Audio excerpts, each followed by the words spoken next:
is, and that's why we call it the way it is. And let me go straight to introducing the panel this morning. And we have with us, joining us extreme left, we have Senator Hassan Omar, who is the senator from Mombasa County. Welcome and thank you for joining us. I hope you had a good weekend. Extraordinarily good. Are you a Man U supporter? No, I'm a Liverpool supporter. For the last 25 years I'm a Scouser. So we did literally trash Manchester City 4-1. So it was, I know that Man U have its issues, but I think they're top of the league right now. No, it's Leicester City now. Oh, it's Leicester City. Leicester City is now the top of the league. One would have expected Leicester City to be at the top of the league, but they are at the top of the league. Right. Yeah. But we also had Kenya playing Uganda Cranes. Yes. What we call them with Bingo Derby. And I saw both the 2 goals on Super Sportist. So I think it was quite an achievement. After the mistreatment of our soccer team last week by one Nyamwea. Right. There must be consequences to this guy. This guy just can't think he can ride around. We'll come to that. We'll come to that shortly. About let's can't allow this stuff. But I say today, even if Michael does not bring up this topic, I said I was going to say somehow somebody has to start. We need to start punishing this. We'll come to that in just a short while. But let me also introduce Peter Kaluma, Honorable Peter Kaluma, who is the MP for Homabay. Are you a football supporter? And thank you for joining us. I'm a football supporter. I'm a player. And player. Very good number 3 and number 10. I connect to Hassan in the front and Hassan scores. Yes. How come we never get to see you guys play? We just hear that you play. Discrimination against leaders of the country.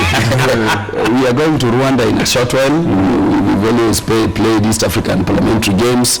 We move constituency to constituency, and I'm a very strong supporter of Arsenal. Okay. Though we were hit this weekend, I know we are going to come back in our usual manner. Yeah. All right. Well, that's good to hear, and also just to get another side of you. But of course, we do have some of the stories that have been making headlines, and the main one, of course, was Waiguru's resignation on Saturday. And the big question this morning is: do you agree or do you support Waiguru's resignation? And we'll be looking at some of your response as we go along. But let me start right there, gentlemen, and I'll start with you, Honorable Peter Kaluma. Do you support Waiguru's resignation?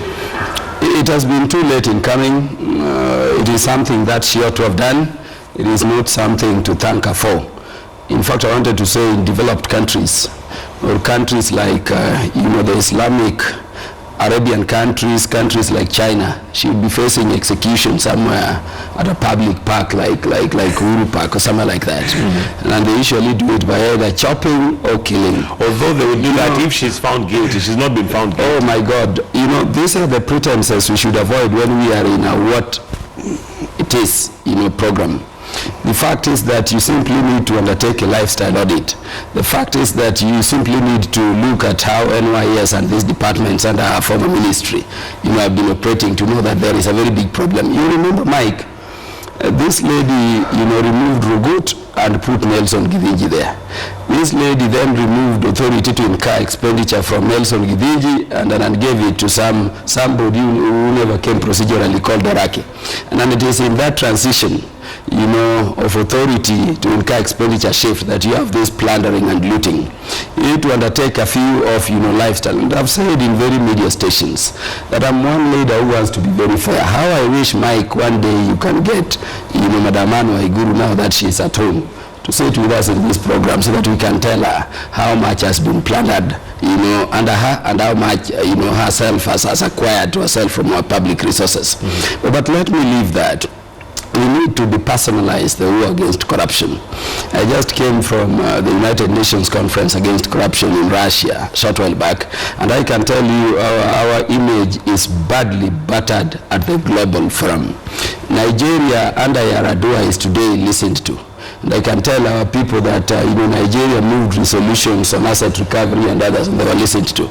Our own delegation could not be heard to talk about corruption. And you hear jokes like, do we supply you winter to get money? Do we supply you wind? What toys do you need? We get money. And then they are simply told, if you have your state report on corruption, deposit it somewhere. Who cares to think about how to engage in corruption can look at the Kenyan report.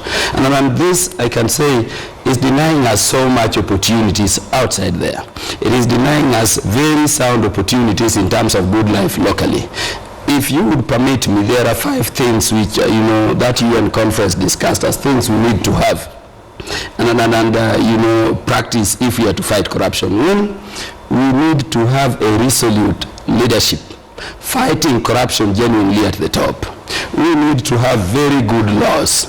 We need to have very good institutions. We need to have a focused citizenry. And I wanted to tell you, Mike, that Waiguru has gone not because she was, resigning because it is normally right, but because our citizenry, put that pressure that she had to leave. And I wanted to thank the people of Kenya, that despite all the PR, despite all the gimmicks, despite all, the protection Waiguru was getting from State House and the state, apparatus, the people of Kenya stood firm throughout to say, Madam, you are a Kenyan, but you have to leave so that we can restore our values and integrity. All right. So I thank the people of Kenya, not Waiguru, not the Jubilee administration.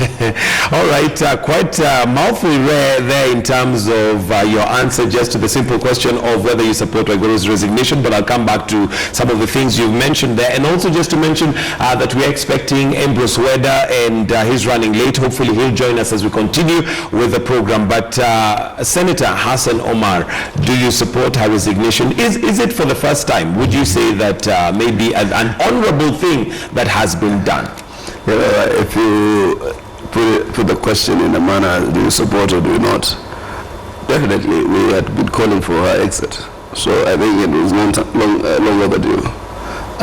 Number 2, I think it's the justification of my own reading of it is that she realized it was no longer tenable for her to continue. Alfred Gitonga, Honorable, was still going to bring his motion back.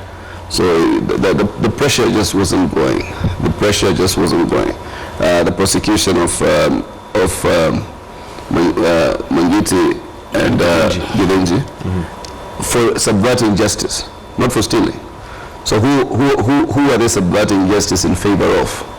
Those are the kind of broad questions. They're not being charged with particularly the corruption itself, but in terms of subverting that justice. The constant chorus by Jubilee, including the Speaker, of the National Assembly, undermining the authority of the National Assembly, just to save one soul. I think that was one of the lowest moments of our Parliament, of our 11th Parliament. So I think when you look at it in that regard, public pressure still on. President Uhuru going to Rift Valley and Nyanza saying Waiguru is going nowhere, and Alfred Gitonga saying she is going to go. Leave her alone. She said we're not leaving her alone. Raila Odinga coming back from the overseas and focuses on the same issue again. I think she realized that this was not easy to win, and all institutions were on her case. Every individual was on her case, and the public had crystallized that it was time she left. And regardless of where this public was from, whether it was from Jubilee strongholds or whether it was from court strongholds, there was almost a general consensus that she needed to leave. So but she did not resign. I think she stepped aside. Well, she requested for lighter duty. Yeah, because of doctor's advice. In fact, that's a doctor most people in the government will need because I think it's a sound doctor. So I think, let's see which lighter duties she will get. Maybe I just hope they don't take her to a mining ministry or something. Honorable Peter Kaluma, is this an example, and again, of course, given that she did not resigned because of corruption allegations, according to her, she resigned because of the doctor's advice and the pressure was too much. But should we get to a point in Kenya where leaders should take responsibility to a point of resigning if the ministry is caught or suspected of corruption? That is the way to go. In fact, I just mentioned I was in Russia for the UN conference against corruption. I remember on the 3rd day of the conference, a few people started protesting in Romania, just across there, over an explosion which took place at a nightclub and which claimed the lives of about 32 people. And it started as a small thing. By the way, we took it very casually when we were going on with the conference, about 10-11. By 4, Victor Ponta, the Prime Minister of Romania, had resigned. And by the way, what I needed to tell our people is what I liked in his statement. He said, I've always resisted resigning, because remember that Prime Minister faced these accusations of having plagiarized, some academic materials to get his degree. So he was saying, I've always resisted, demands by fellow leaders to step aside on matters integrity. But this is a case where some citizens of our republic, the people in whose trust I laid, are on the streets protesting. I will never resist leaving that office, because I can only hold that office in trust. And Victor Ponta resigned at around 4. By around 5, several cabinet secretaries or ministers, properly so-called, are resigning. By 6, a new prime minister is sworn in, and a new cabinet is in place to continue running the country. What are we talking about? Stepping aside or resignation is a matter of ethical duty. It is a moral obligation. It's the taking of responsibility that things have not been going right in a department that, properly speaking, is entrusted to you and is under your watch. Now, in Kenya, you have this situation where people believe that without them things cannot run. I mean, look at the case of Waiguru, as indeed the case of other ministers. Madam Waiguru comes and tells you that really Prime Minister Raila Odinga is being, malevolent, is being malicious outside there. This Prime Minister is being, simply jealous at the projects we are doing in Kibera, Nyalenda, and you remember when we last debated that matter here, our jealousy with the honorable members who were debating the issue here. And she tells Kenyans that I'm a whistleblower. Nothing has been lost. Only to entask the CID, who choose a path that is not independent, and I'm dealing with the matters they should deal, a path of reporting back to her. And this lady boldly looks at the people of Kenya in the face, and confirms that indeed that money I did tell you was never lost, is actually lost in developed countries, in countries whose democracies have, sunk properly. She would be saying that to say, because I misled the people of Kenya, I therefore step aside. But what we need to avoid is a situation where people believe that without them, these public officers cannot exist. These public officers are them, and it ends with them. And it is a practice we need to begin, taking up. I wanted to end by saying that if you look at our constitution, I think we are virtually, I don't know whether there is any country like us, which has a whole article, this is Article 10, dealing with what we call national values and principles of governance. What are our values as a country? Integrity, ethical standards, accountability, the rule of law, and all these other things. I mean, if you look at those values, do we practice them in the manner we practice them? If you look at the manner the cabinet secretaries were treated, do you see a government selectively applying the law or equally applying the law against all, public servants? When the government itself is saying Waiguru cannot go, Waiguru should be protected, Waiguru is a whistleblower. Other cabinet secretaries, Ngilu, Kasungu, Kambisa, and others are outside. So I wanted to encourage that let us move this thing beyond Waiguru, because really our full consequences must be suffered by her. And by the way, I'm telling Kenyans, don't be alert that you start thinking this was a doctor's something. This is a long choreography. This is what Hassan is not telling you. I mean, this has been coming, and it is a choreographed plot by the Jubilee administration to take this lady away, rehabilitate her, and bring her back to public, limelight. And that is why she's, telling you, give me light duties. We already know what those light duties are to be. So we are saying, as the people of Kenya, this is a lady we have to pursue to the end, so that the people of Kenya can know if you are involved in a public misgiving, you must step aside, you must resign, and equal action, the rule of law, must be seen to apply against you. So, can I say something? Yes, Senator. One of the worst comments she ever made, actually almost to a point where I thought it was a bit childish of her to do this, was when she said she is not in charge of any procurement. That, so me, that's a very, very, shallow kind of argument. That's not me, it's my peers. That's what she actually said. And I can tell you for a fact, lately, these governors you see, they even know when, for lack of a better word, sanitary pads are being procured at a cost of 200,000.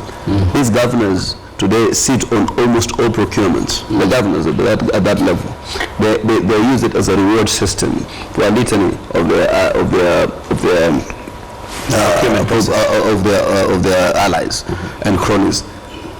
I do not believe Waiguru had no idea of a 791 million shillings procurement. Okay. If she didn't have that idea, then she had no business. Moving the debate away from Waiguru, because one of the things she said even as she was resigning is that it has become, it's no longer a war against corruption, but one against Waiguru. And we want to move now that debate away from her as an individual and look at the institution and look at also corruption as a whole. Do you feel, Senator, that it's a time, maybe we even need to put it within the Constitution, which it already is in terms of how we have the corruption bodies that are supposed to take care of that? Should we have stricter rules of dealing with corruption to a point where it becomes a deterrent? First and foremost, let Madam Waiguru not confuse the public on one regard. Whenever there's a discourse in public domain, that discourse usually you will hear is attached to an individual. You know, there'll be a context, but one person will epitomize whatever discourse it is. Let's say if we're in a liberation struggle, one of you will come up as a Mandela, despite the fact that it is institutional. Well, let's say you're right now you have an opposition, but one of us will come off as the leader. So there is always something that makes reference to an individual whenever there is a context, because it is easier for human beings to relate with personalities. Secondly, right now, as my brother here, Kaluma, has said, it needs to have a commitment from the very highest apex in terms of dealing with corruption. But what President Uhuru Kenyatta has done since he came into power has been to systematically and deliberately weaken institutions that have been created to fight corruption. He has weakened the police service. It is purely patronage right now. That's why he can easily direct and misdirect, for that matter. For instance, Waiguru can misdirect the DCI, Director of Criminal Investigations. Ndegwa Muhoro should have been serving with fidelity to the law and the constitution and the rule of the country. He is serving with fidelity to political actors, because we can tell even the way he handles when the DPP directs that he investigates. If it is a question of code members, he is very expeditious with it. When it is Jubilee, he literally forgets about it. So you can almost see the politicization and ethnicization of organs of national security, which I think becomes extraordinarily difficult for us to fight corruption when we have such skewed professionals within that institution. So, and I can tell you, the litany of people in the Directorate of Criminal Investigation, the CID, are extraordinarily great people, but the leadership or the apex sometimes affects the general performance of an institution, and that is what is happening. The politicization of the appointment of the IG will depoliticize the appointment of the IG through a very competitive process. That's why I'm not saying the IG might not be doing his job, but you do not replace one village man with another village person. So there was an attempt to get a villager who comes from the same village as Kimaiya. Thirdly, he has weakened totally the institution of the ESCC. He's literally saved. Halaki is serving partly by the pleasure of the president. The Parliament had removed Halaki and his team from the Parliament. The institution of Parliament really decided to say that we need a fresh start for the ESCC. So first and foremost, you interfere with the composition of the commissioners. You decimate them through threats and very flimsy, petitions. Then after weakening it, then you save it, then you come and create for us a committee of the executive. We don't need a committee of the executive. All you need is to strengthen constitutional institutions, the ESCC, the police service, and then to have a judiciary that is robust. So I think by and large, it needs a real rethink, because these ad hoc measures that they are taking are unable to help us sort out corruption. And I remember one pertinent argument, and that's my final point, when President during the campaign period, we said President Kenyatta is so wealthy, that he will not be corrupt. And he is the person who has the grit to take on corruption, because he needs nothing from anybody. For me now, I believe maybe we've all literally turned that argument reversely.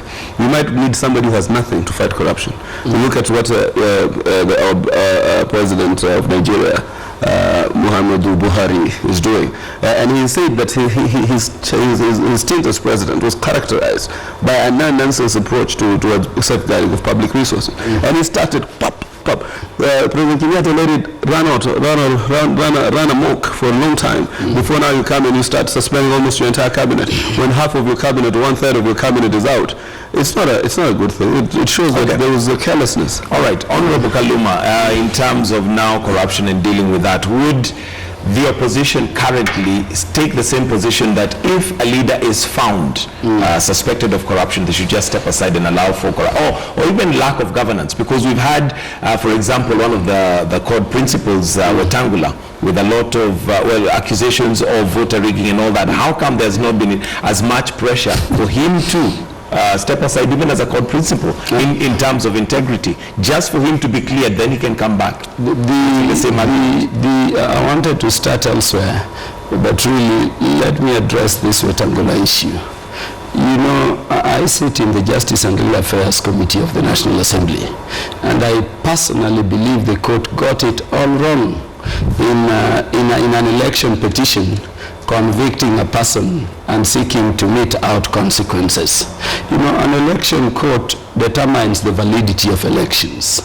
All evidence brought in terms of election offenses begin and end at that.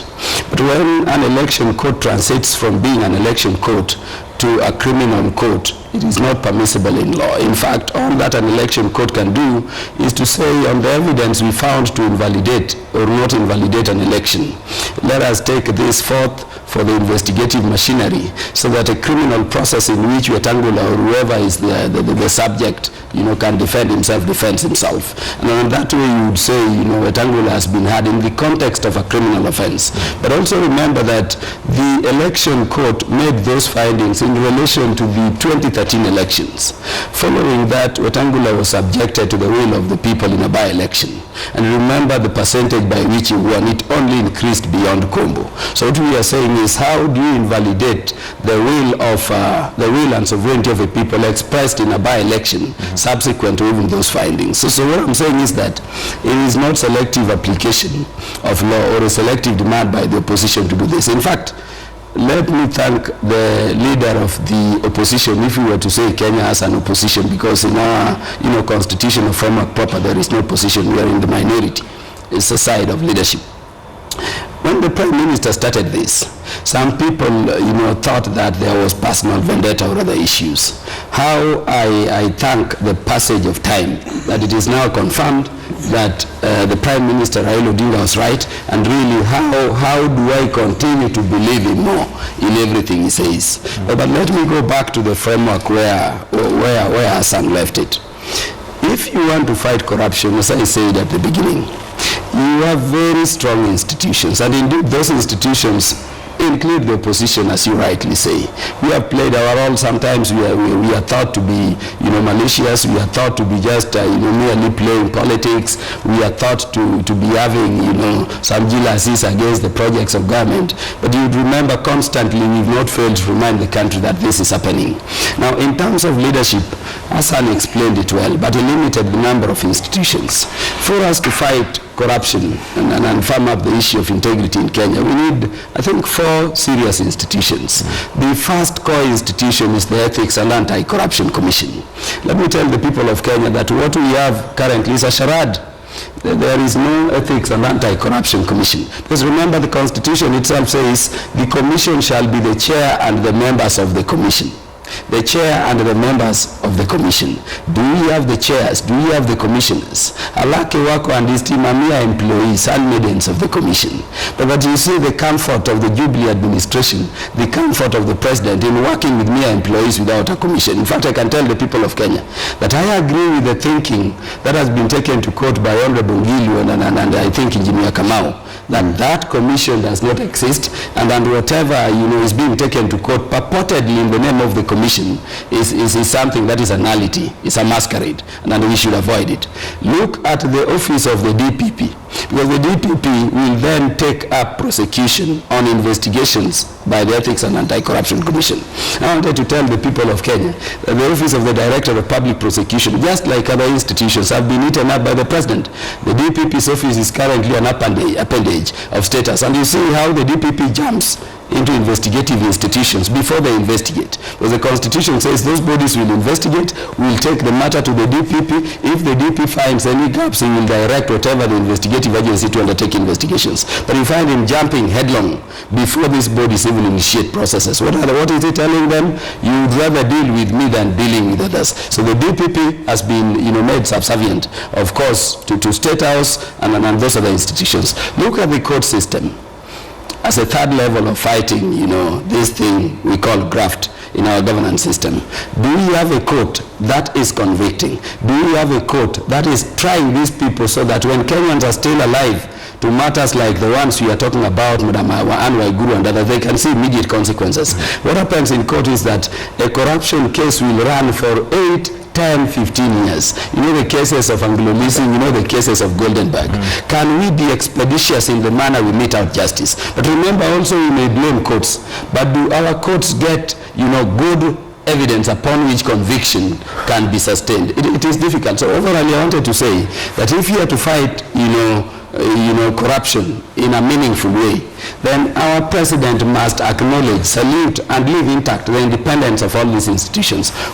What we have now is a presidency which has mulled over, in fact, eaten up all these institutions. And what we have, as Hassan now says, is patronage. The fight against corruption is now being fought from State House selectively, depending on the political goodwill of Can I say something? Yes, although I want us to move on. Before we move on, I think the truth is, we also need, as court, we need to up our gear and also fighting corruption where our own governors, we know it is in public domain, are stealing and mismanaging counties left, right, and center. They are the epitomization, some of them, of what a county must not look like. They are mismanaging every facet of that county, from human resource to county assemblies, to the county executive, to resources. So I think we need to be also, and even constituents or members of these court counties are totally dissatisfied with what these governors are doing. And therefore we need to point it out. In fact, for me, my New Year resolution going into 2016 is to take more prisoners when it comes to matters of corruption. Be it a court governor, be it a Jubilee governor. Because at that level, my brother, there's been not enough advocacy at the county level. But in terms of quantum, yes, the national government might be losing this relative to these billions. So maybe it's 20%, maybe it's 15%.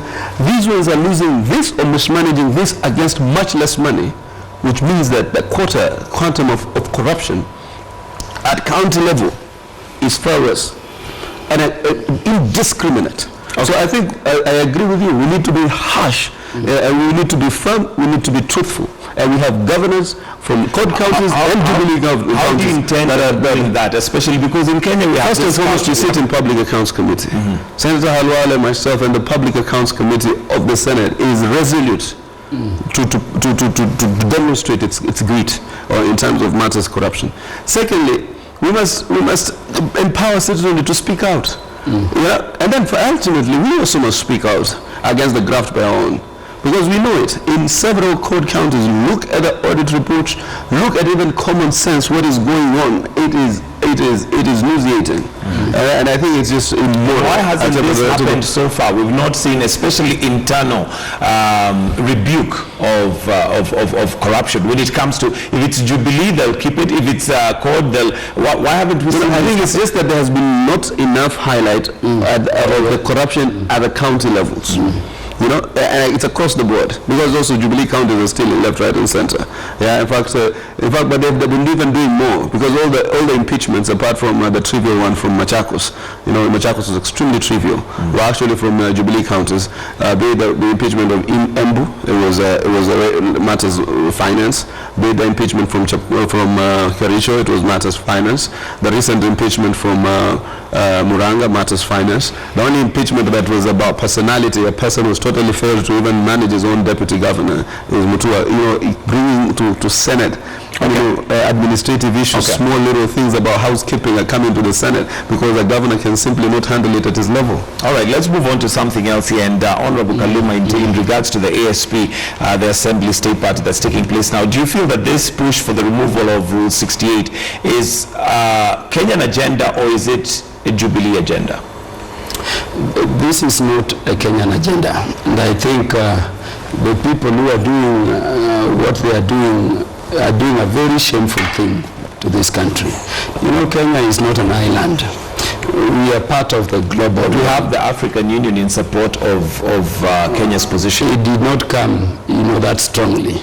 But I would also not be surprised if the African Union. I would not be surprised if the African Union, you know, supported, you know, Kenya. Because if you are to talk about good governance, if you are to talk about values, I don't know whether you can properly talk about it in the context of Africa. I mean, how would it benefit Kenya to be supported on matters governance by, you know, a friendly neighbor like Uganda and these others? There are levels in terms of values and global governance is so dim.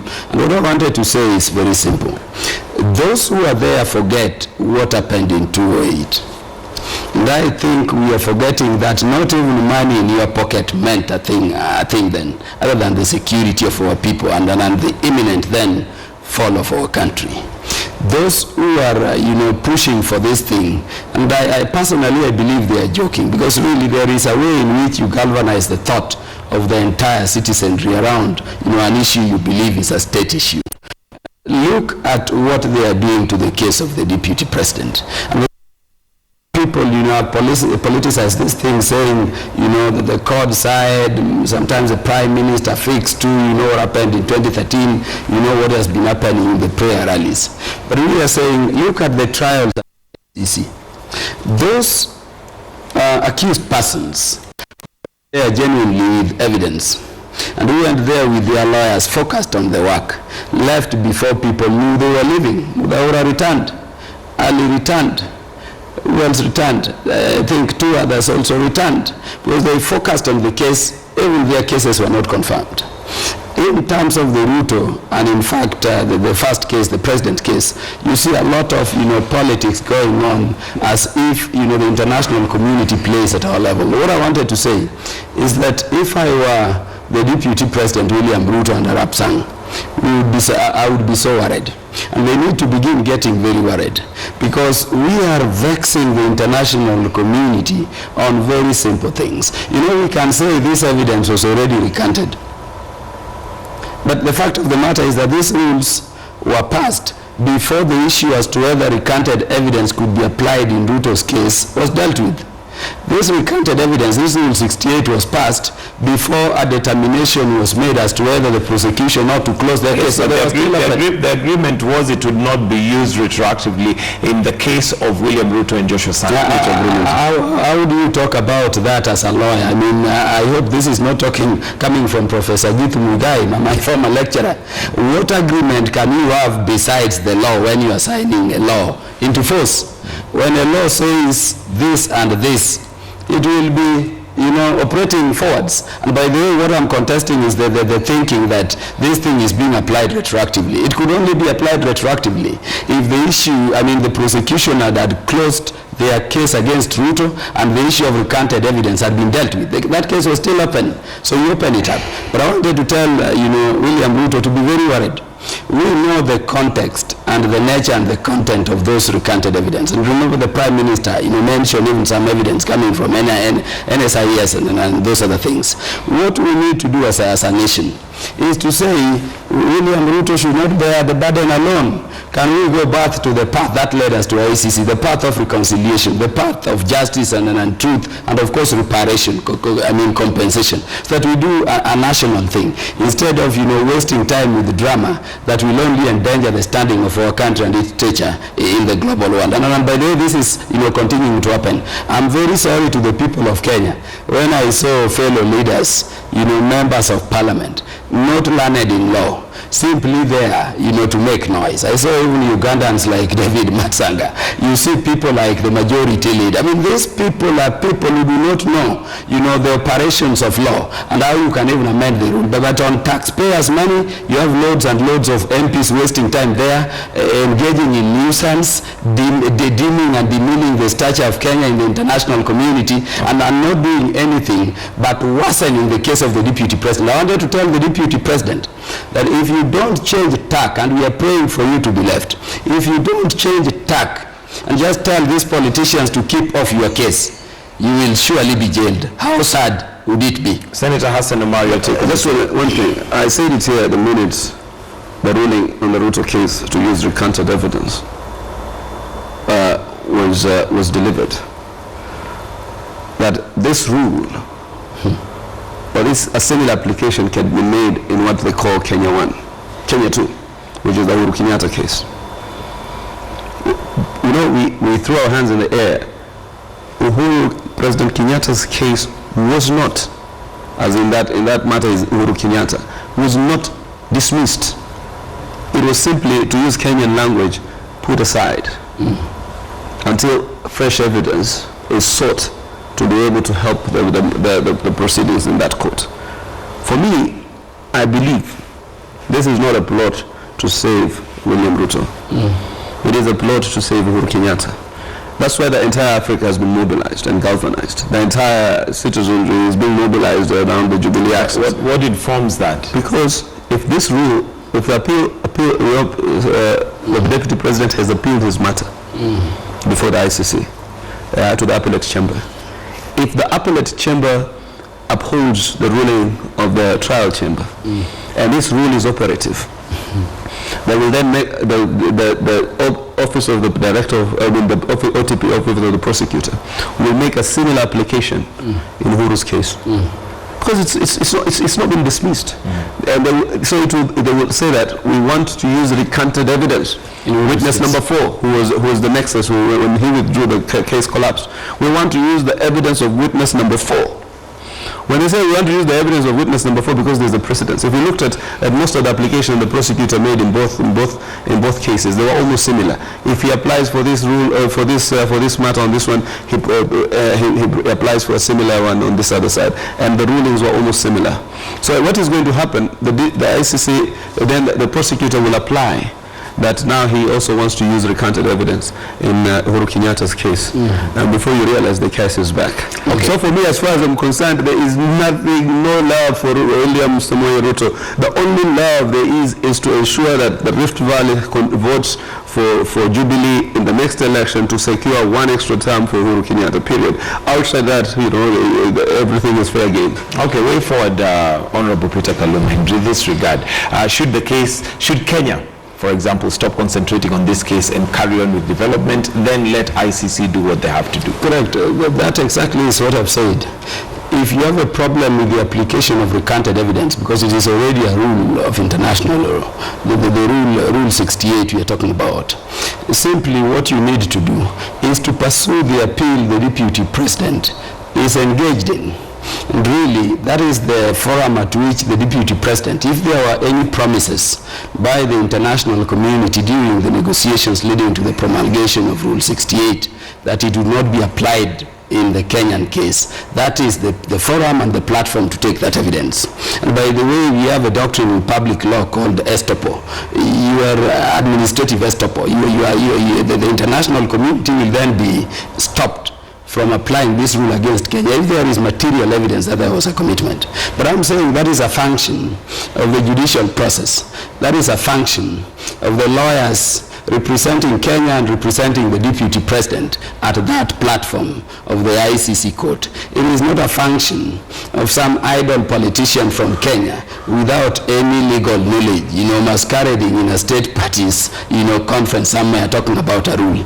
Remember, this is a matter before a court of law for determination. What we need to do is to put our best feet forward and we let the court determine it in a dignified and a civilized manner. And that is why I'm saying when the ICC, because imagine this ICC is not some artificial wall somewhere, they are human beings.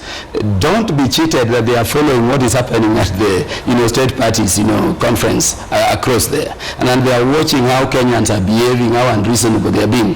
They are poisoning even the mind of that court in rendering a fair and just determination on the issue. So I would say, let us detach politics from it. Let us leave it to our good lawyers, the lawyers representing the interest of the country, the lawyers representing the DPP, and to the good judgment and the mind of the ICC. And if I were a lawyer there, what I would impress upon the International Criminal Court is that really all these processes were aimed at unearthing the truth about why Kenya fell to where it fell.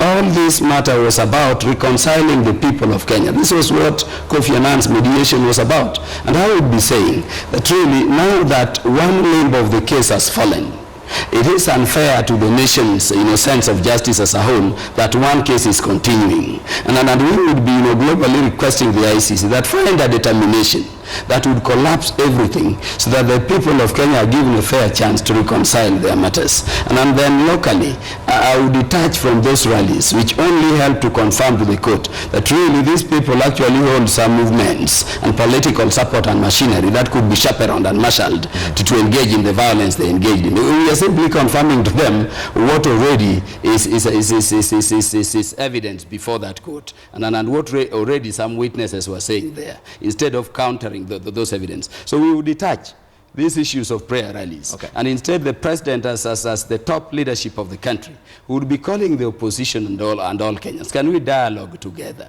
We were in this situation in 2008. You in the opposition confirmed Ruto was on your side. And true, he was. There is no way we would fix him. Can we find a solution that befits our country in terms of obviating the situation we found ourselves in 2008? And then can we just go back to those Agenda 4 issues? Truth, justice, and reconciliation. We reconcile our people. We engage in reparation. People sit in peace. Because look, Mike, even in terms of small-time compensation, we have cases of some people on this IDP issue being paid 400,000, others 200,000, others 20,000, others 10,000, others nothing.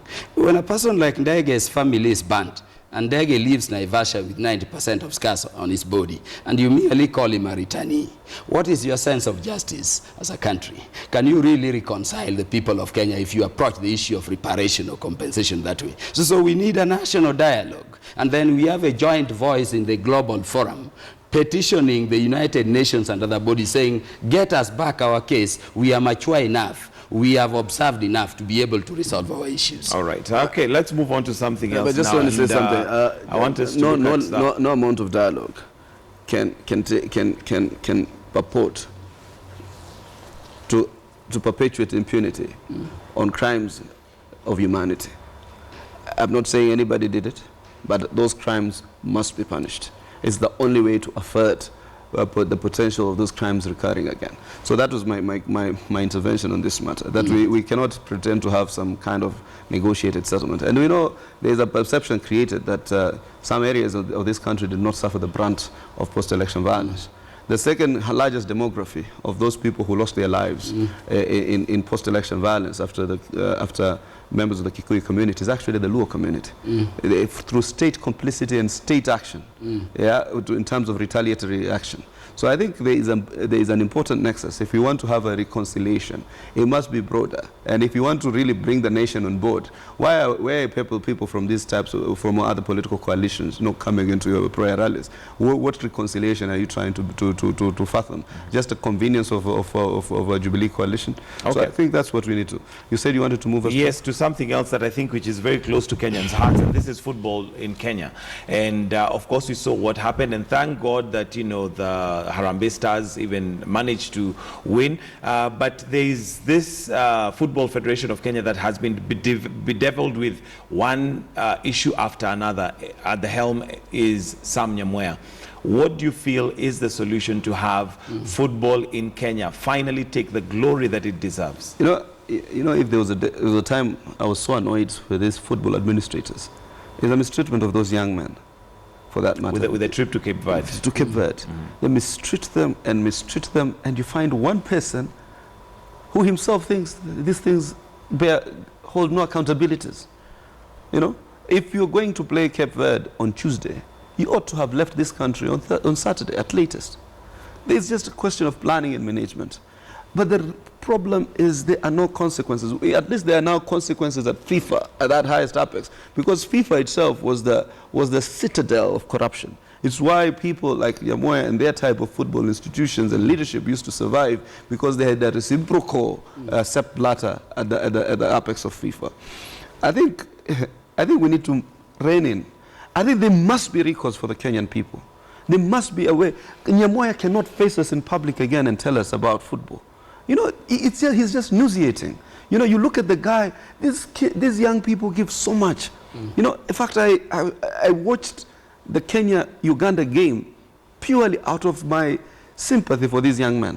You know, it's annoying. That's why I'm talking in this way. It's so annoying what this guy does and thinks he can get away with it. I think I had the police arrested him, charge him. You know, they are definitely a lot of, and we want a thorough investigation on the whole management of the FKF. Right now they appoint an elections team. It's futile to appoint an elections team when all these constituent organizations are organizations that bear patronage to Nyamoya. It's a no contest, it's a no-brainer. So I think it's important for us to take a very serious and critical look. In fact, I was asking somebody whether there is an avenue for Parliament to oversight, because there must be somehow we can protect of course, the question public then interest. would be recourse, because it looks like consistently the reason why some of this impunity takes place and continues is because there are no consequences. Peter Kaluma, what do you feel would be the best way to have consequences and have our Harambee stars finally take the honor that they deserve, really, in terms of even how they're treated? You know, I told you in this studio before that there is a time I was in New Zealand. And New Zealand. The Prime Minister of the country was walking on the streets. By the way, nobody gives a damn. But when these rugby team players, and there's something I observed just one afternoon, any rugby team player enters even as toe, everything is at a standstill. When a rugby team player, I think that they are called All Blacks, are crossing the roads, even if the lights are This on, is still in New Zealand. Yes, New Zealand. The vehicles will stop. Why am I saying so? When you have a sports person, there is a pride, something additional to mere service they give a nation.